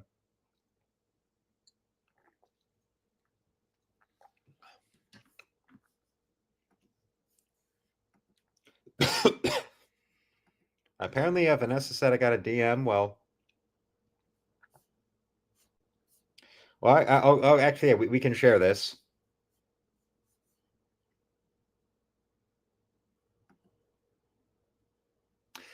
Yeah, actually, Nick, I do say that. Yeah, Spuds McKenzie does also kind of look like the Little Rascals dog, although I'm going by the movie, not by the old shorts. But yeah, still. Oh, also, Spuds McKenzie does look like the Target dog that they also haven't had in a while. Oh, no, wait, that's settings. I keep confusing settings with present. Yeah. Well, now we actually have the photo of Natalie right there. I still don't see a resemblance between her and that lady, but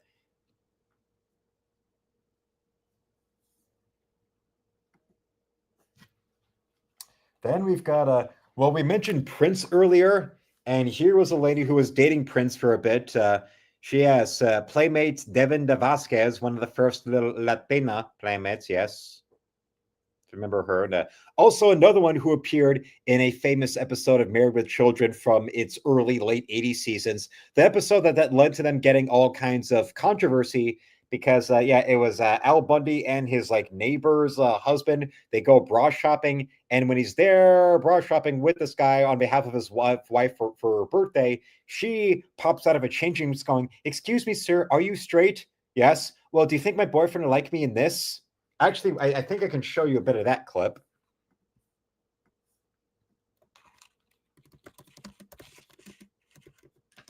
Let's see.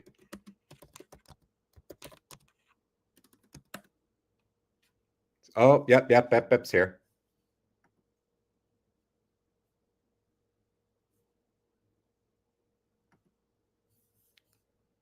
I got it. I got it. I got it going. I got it. I got it. Just like Sam and Max hit the road. Excuse me, sir. Are you straight? Hairs on my chest are. Oh, good. Maybe you can help me. If you were my boyfriend, would you like this? Oh! It's the doe-eyed innocence. Somehow, a lusty, fiery, sexually insatiable Latina is able to perfectly capture that little doe-eyed girl next door look. Do you think my boyfriend would like me in this? As I totally just drain him night after night to the point where he's begging me to stop because his penis is bleeding, but I don't care. I need more. I need more. I feast off his cum. I don't care if I have to go get an IV drip next to the bed. I'm going to, I will rock his fucking world all day long because I need it. And if she's mid-orgasm, she starts screaming in a demon voice and in Spanish at the same time. Yeah, you know what I'm talking about. Really like it? Oh, he Or cannot. do you think he'd like it better without the bra? Like this?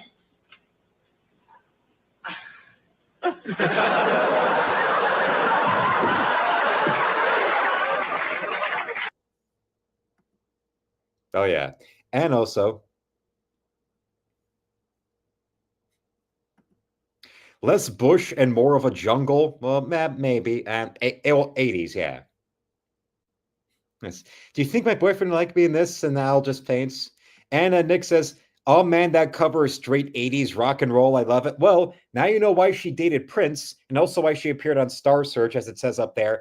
And my horror movie fans out there, you might also remember this her acting career a little bit from the movie Society, that creature feature she did, where she was the female lead in that, where where she's with the protagonist and is offering him tea and says, "Do you want milk, sugar, or do you want me to pee in it?" Yes. If you ever saw that late 80s horror comedy Society where she was in and yes, offers to pee in a man's tea. In the same movie where we see a man turn his head into a giant hand trying to reach and grab a guy, or in the same movie after she's able to twist her body so that her legs are on backwards. Yeah.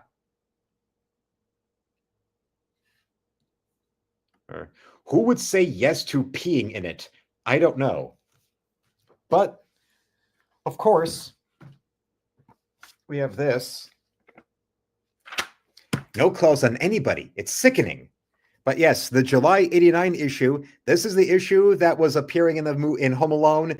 This was the issue that was appearing also in Under Siege. Yes, the fictional Miss July 89, played by real-life Miss July 89 Erica Eleniak. Well. Yes, right in here.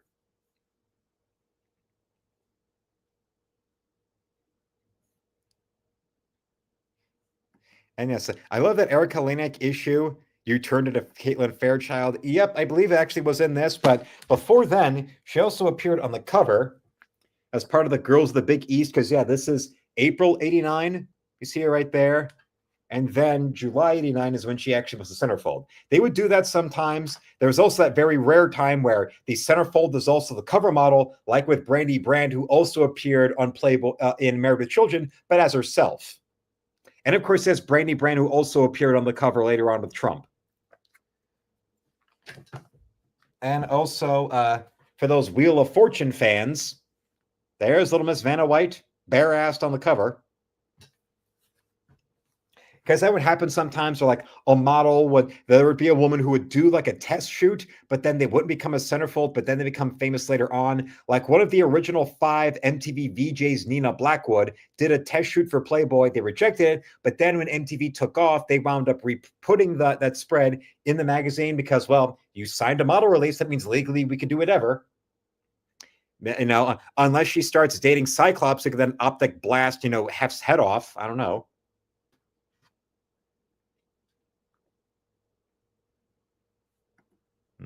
I remember seeing that one as a kid. Just rollerblades, girl, me, and a friend found some, and there's in the treehouse. Well,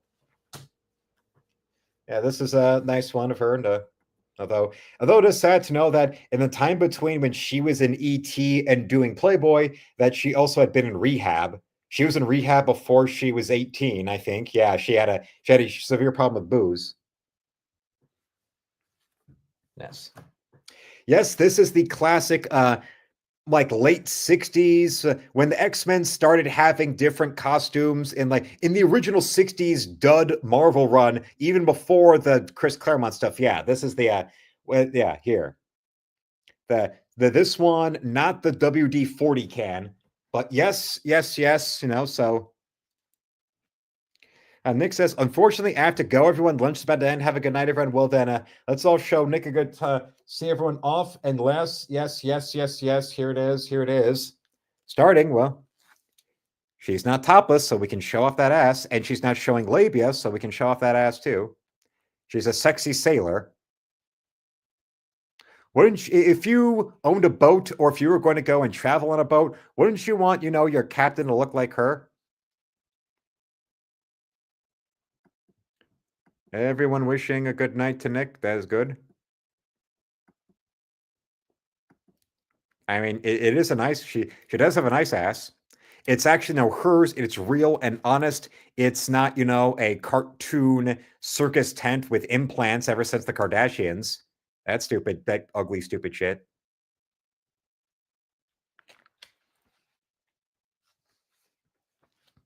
Did you? If you were there on a boat and got up and there she is. Yeah. Yeah. Although I know this centerfold spread of hers pretty well, and there is no visible labia in this one either, in the actual nude photos. But then, I mean, come on, who's going to say no to her? They also show her, yes. She's on a boat, but of course there is the Post-it notes right there. There's a little bit of modeling she did. And also, my monster movie fans might remember before Playboy or Baywatch, after ET, was her little part in the Blob remake. The one guy who's like trying to get her trying to knock her out with booze or whatever, and when she's passed out, he tries to feel her up, but then that's when the Blob like shoots out of her head and eats him. Yeah.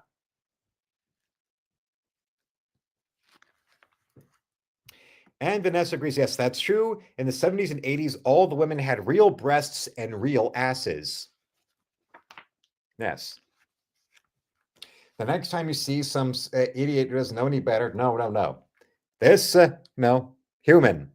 Homo sapien. Actual, actual butt on a woman. Not, that circus clown thing.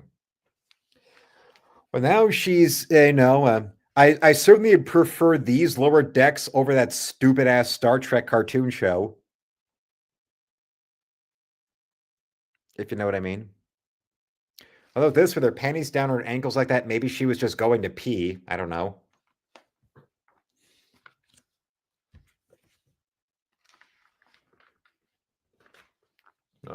And, well, we got some more shots of her nice ass. And also around this time, she actually had gotten married for the first time. Yeah. She married a guy who then was in a wheelchair but was cheating on her. And then after that, she wound up marrying the actor who played her love interest in the early years of Baywatch, who actually starred in the movie Society with Devin DeVasquez. Yeah. He starred in Society with this Playmate, and then went and real life for a few years, married another Playmate.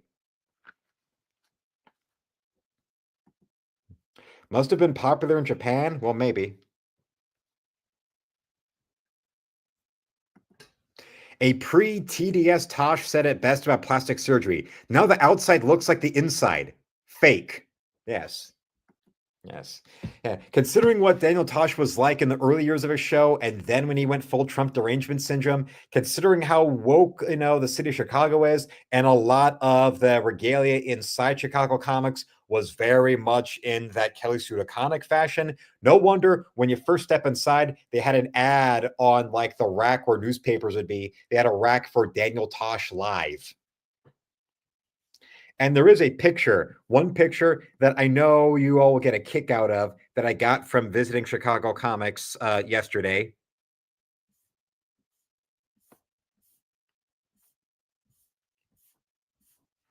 Just got to find it because that was scrolling down. A lot of video, a lot of photos, but I will share this one before doing any kind of community posts or any videos to upload.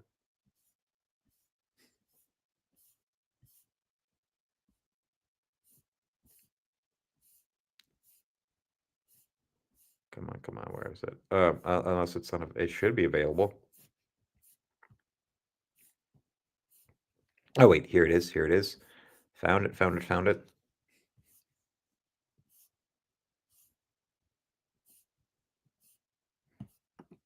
Well, I know that the Kelly Sue DeConnick fans out there probably would not be fond of the symbolism behind this picture.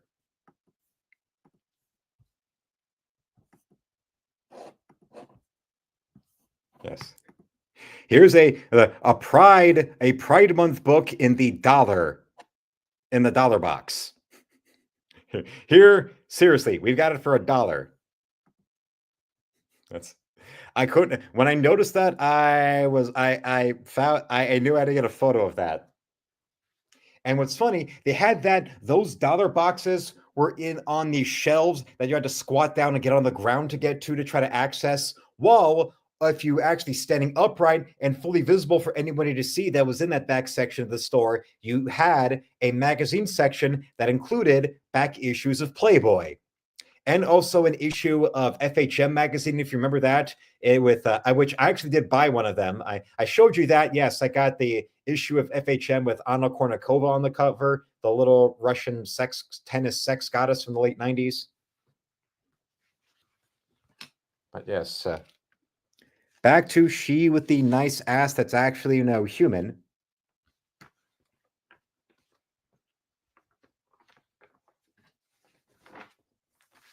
And also this. One of the 10 best centerfolds of all time, if you ask me. And I'm just meaning the actual centerfold itself. See, that's her with her husband in the wheelchair in the second picture. You can tell that must have been the first picture must have been around when when she was in ET or so.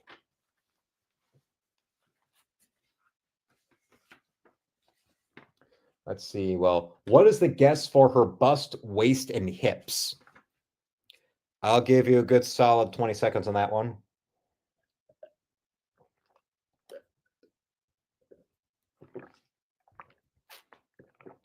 Yeah, because of how early I woke up and the little sleep I got and all that, I had to I took multiple little cat naps earlier today, and that's why when I did get up or whatever, like around 6 or so, I just went and I made sandwiches for dinner, but I pounded down a bunch of salt and vinegar chips. And yeah, the salt content on that mixed with the vinegar has given me some real dry mouths. That's why I've been downing more water than usual. No,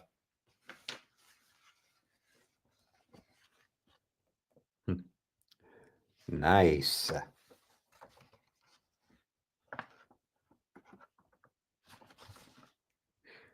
Someone's loving it.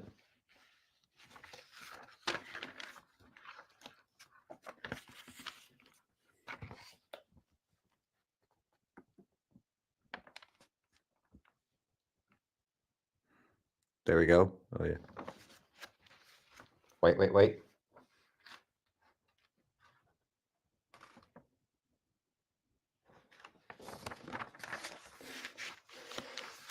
Well, let's hope you enjoyed that. And let's hope that does not lead to the stream getting nuked.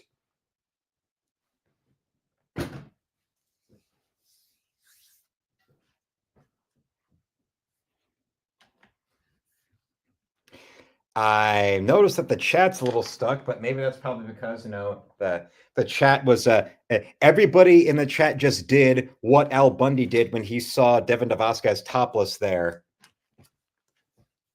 Our little lady right here. But remember, this was after she was the centerfold. So yeah, this was yeah, the issue where she was the centerfold. I can't remember which one that was exactly. So I would have to go and look through that one.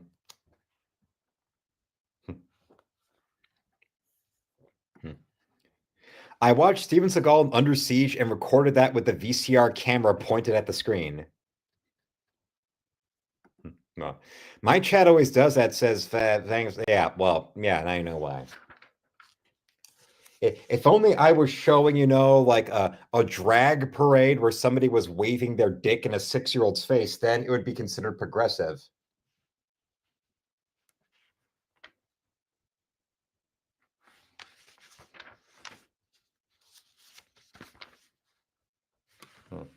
Well, I have a question for you out there.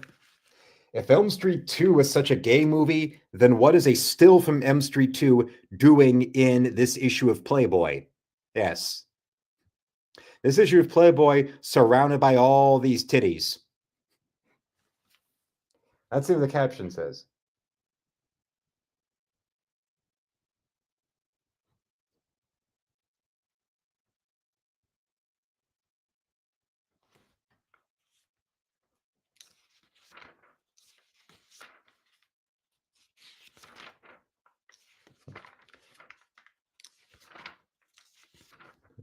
Yeah, but you go through that, and then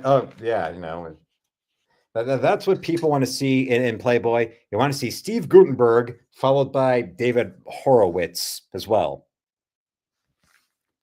If you looked at this and like, okay, yeah, oh hell yeah, and then suddenly there's Steve Gutenberg, David Horowitz, like, the fuck?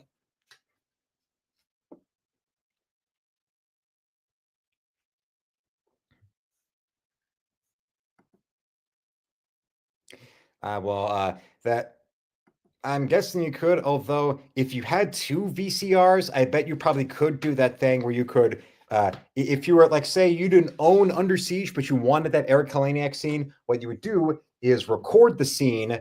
You would put the tape you rented in the one VCR, and then the second VCR you would go and have the recordable VHS on there. So record it, and you turn the other VCR on with the right button to record, and go and go and go and go and go and record that. Then like stop. Yeah, and instead of getting the VHS and like doing it like that way. Yes, because remember, she was an actress, she did a Hunter episode and a Wet and Wild video, although she's a liar, because if Erica Laniak had been in one of the Playboy Wet and Wild videos, I would remember. Unfortunately, she never appeared in any of those Wet and Wild videos, but hey, Pam Anderson and Jenny McCarthy did appear in a couple of the Playboy Wet and Wild videos. So, and yes, they are available. They are available to see on websites named Hub and that have X in the title, if you know what I mean. Yes. When she came out of the cake, yes, that part. Yeah.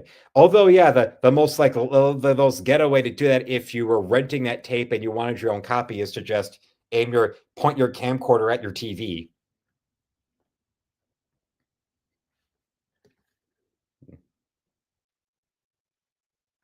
And also, I can only imagine how many people, how many video stores had that movie, and the tape would be so worn out at that section. Because the same thing with any notorious nude scene that happened during the VHS era. You had that. The same year that you had Erica Laniak in Under Siege was Basic Instinct with Sharon Stone uncrossing her legs. Or a couple years before that, you had Jennifer Connelly topless for the first time in The Hot Spot. Or all the way back in '82, there was the famous Phoebe Cates pulling, untying her top and her tits are out in Fast Times. And yeah, I know. So many people will pause that scene for long periods of time, or they'll rewind it or like play it frame by frame. That winds up warping and stretching the film. Or, of course, Titanic. Kate Winslet in Titanic. As I've said, a movie with boobs in it that my mom would not immediately turn off when I would see it. I mean, I appreciate the movie for that. Rather than immediately, like, turning the movie off or taking it out or changing the channel. No, Isabella, that I know for sure that Eric Kalaniak never appeared in a Wet and Wild video, to my dismay. But we all would have wanted to see her do a Wet and Wild video. I know that for sure.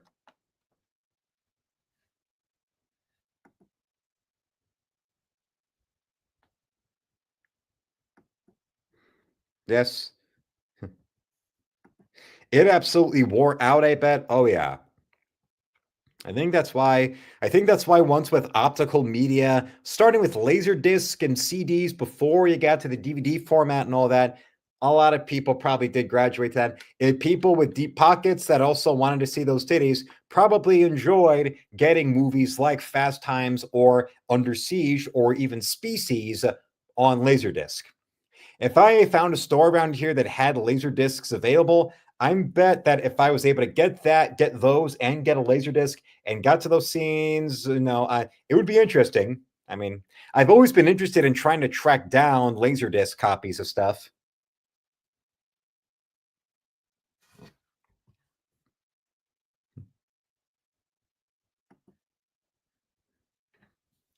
Says, I'm straight owning this. The most worn out sex scene ever on VHS was the ending of Wild Orchid. I've heard of that movie. I've never seen it, but it's probably one of those that nowadays is very easy to find on Tubi or on Pluto for free. And I'm just going to leave Miscellaneac up on the screen right here. Let's see. I just want to make sure Wild Orchid, yes, 1989 film. Jesus. Yeah, you see it stars Mickey Rourke and What Is Wrong with the Man? And that's also where he met his wife, Carrie Otis. As directed by Zalman King. Zalman King, who then wound up creating Red Shoe Diaries. And the movie of Red Shoe Diaries that then became the show starring David Duchovny, that's available on Tubi to watch.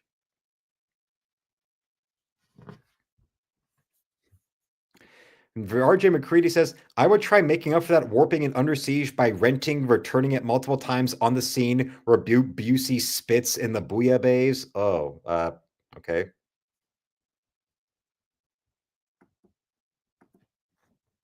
And well, on this note, this is where I leave you all with the last call. This is the last call for Super Chats, the last call for channel memberships, and the last call for donations into the store. So if you want to, go on ahead and do that there. You want to show the support for all this. You like that? Isabella says I should get a bottle of wine and a joint and treat myself to Wild Orchid. I don't drink or smoke, so I'll just enjoy Wild Orchid, I'll enjoy Wild Orchid with my pants off. You never saw the infamous sex scene of Mickey Rourke and Carrie Otis? What the fuck? You're missing out all the good ones. Basic Instinct is vanilla compared to it? Well, then, I'll check it out.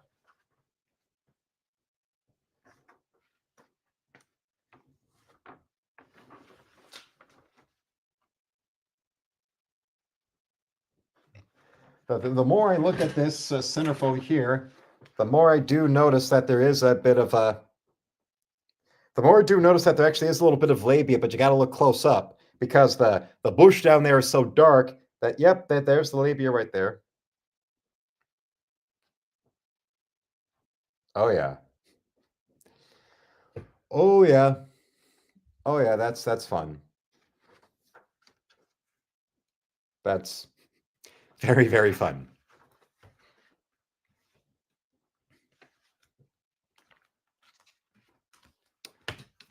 And Vanessa says, well, I hope you do report back with your notes. Well, then I'll find Wild Orchid somewhere. As long as you are awake, you will love it.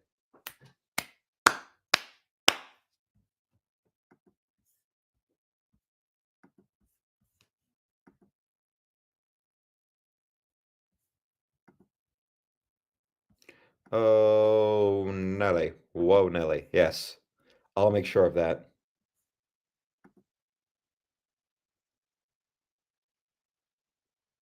And hello to Studio Dragoon Gaming out there, as we have we're closing out the end of this retrospective and all that. Forever asked if I got to meet Yellow Flash. Actually, no. C2E2 is such a mob scene that I wasn't able to like see there what where he was. I know he was out there, but I wasn't able to. Although he did tell me, I did DM him because it took me. I was in line to get my Excalibur comics signed by Chris Claremont for over an hour to get that. But he's mentioned, I mentioned him to that and said, "Oh yeah, well that Kevin Eastman line he was in at Great Lakes Comic Con, that was 5 hours. That was the longest he'd ever been in line."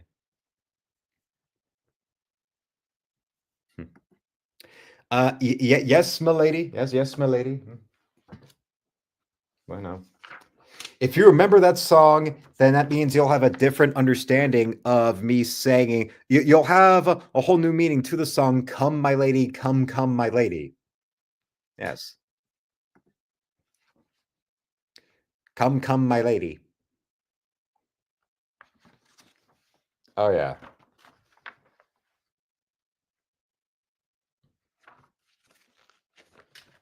Now you get it. Yeah, now you're talking. Now you get it.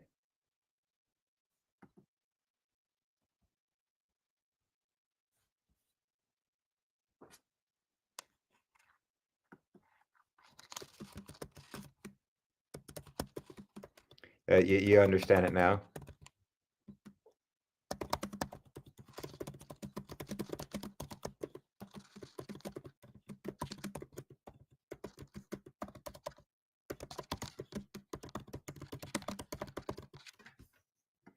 You know what I'm doing. You know what I got.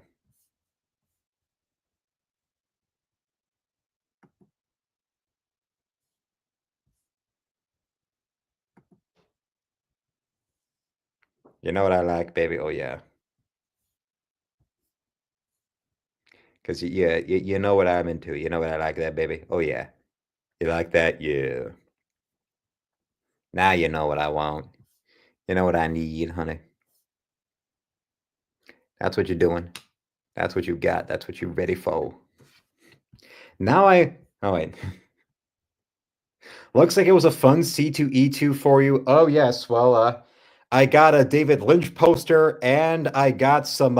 Also, it's interesting in that same comic shop where they had those advertisements and all that. I got two out of print comics from the Italian hardcore porno cartoonist Milo Manara, as well as that issue of FHM and all that. Yeah.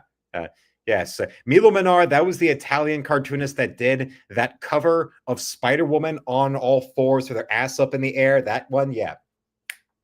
Because Italia, babada booba, babada babada babada, babada baba, babada baba, babada baba, babada baba, babada baba, babada baba. Oh yes, and well, Private School and Paradise and Porky's I have seen, and I like Phoebe Cates better in Paradise than in Fast Times because you see her naked repeatedly and you see everything to the point where I could probably draw Phoebe Cates' naked body from memory from having seen Paradise. And also, of course, 80s, so she has a rye bush, nice little bush you want to rub your face up against, or maybe even I would say stick my nose in, but there was one time where I stuck my nose into a girl's bush, and as I was pleasing her orally, I got my nose so up in her bush that her hair went up into my nose, and that led to me sneezing in the middle of giving her oral pleasure. Yes, I sneezed on a woman's vagina while giving her oral pleasure. Guilty. Occupational hazard of pleasing a woman orally, but it was still worth it. It was still very, very much worth it.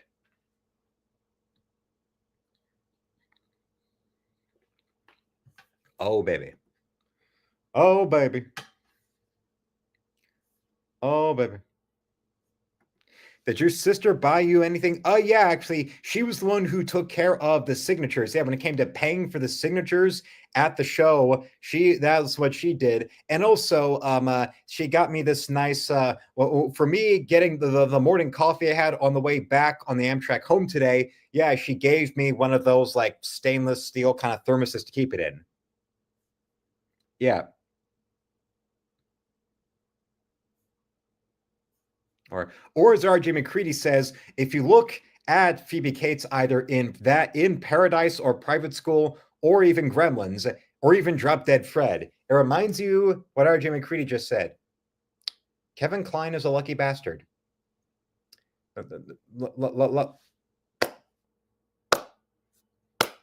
Any guy who came of age in the 80s and then they look at Kevin Kline and see who he married, they'll probably see him, and I bet they'll go and do like a slow clap that leads to a round of applause, like the ending. Does anybody remember the movie Lucas?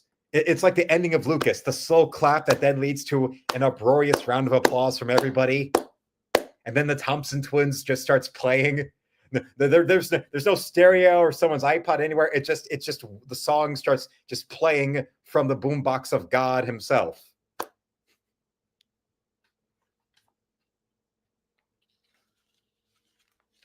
That sort of situation. That's the world that we got. Especially in the world where, this picture exists.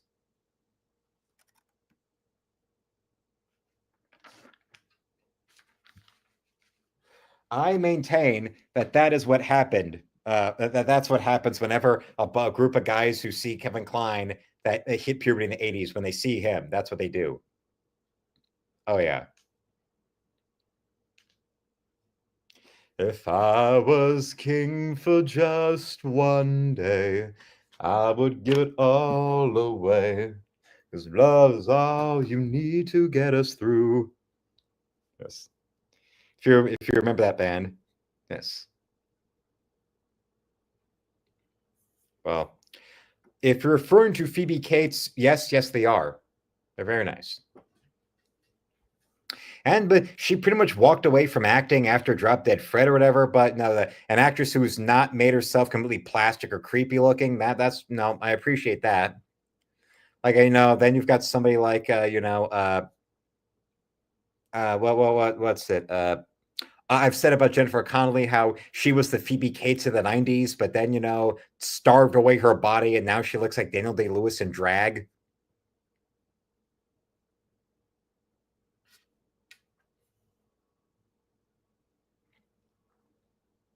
It's a little sad, but hey, there we go.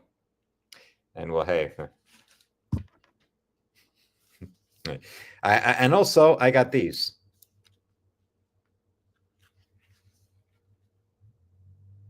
Ain't that fun?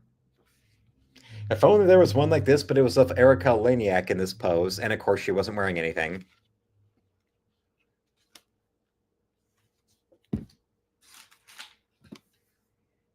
Or how about this? If it was Erica Laniak in that scene in Fast Times, like this, stepping out of that pool. Well, I mean, I did happen upon one of these act issues I was showing you that has 20 questions with Judge Reinhold. So, I mean, not the strangest thing. That connection there.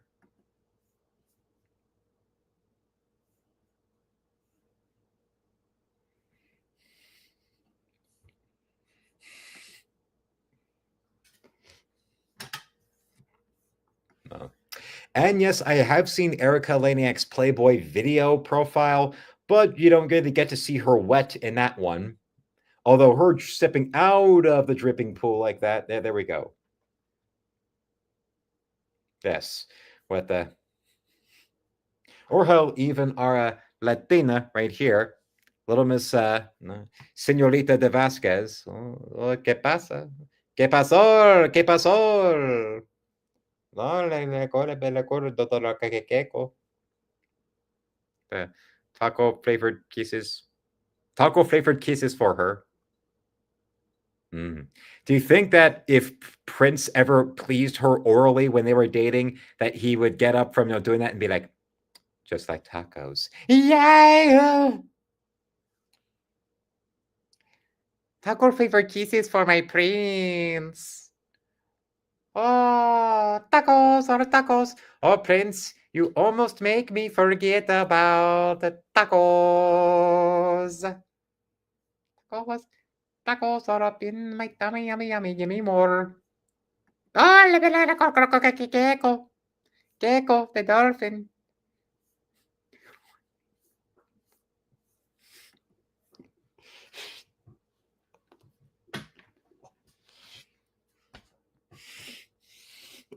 Yeah, and well, any support you want to give, we are rounding the stream out now because there's still a lot more to do. And tomorrow, I've got more to do and all of that when it comes towards getting all of our big stuff ready. When it comes to shipping, there's more stuff to ship out. Actually, yes, you'll get another nice little bit of our postal. You'll be another postal video tomorrow. I'll be catching up for lost time because I'll be getting back into doing the daily upload as well as doing members only content. There's just a lot of footage to go and get through. And I think I will start with the travel to the show and editing that together for everyone to see. So that will be a thing to say.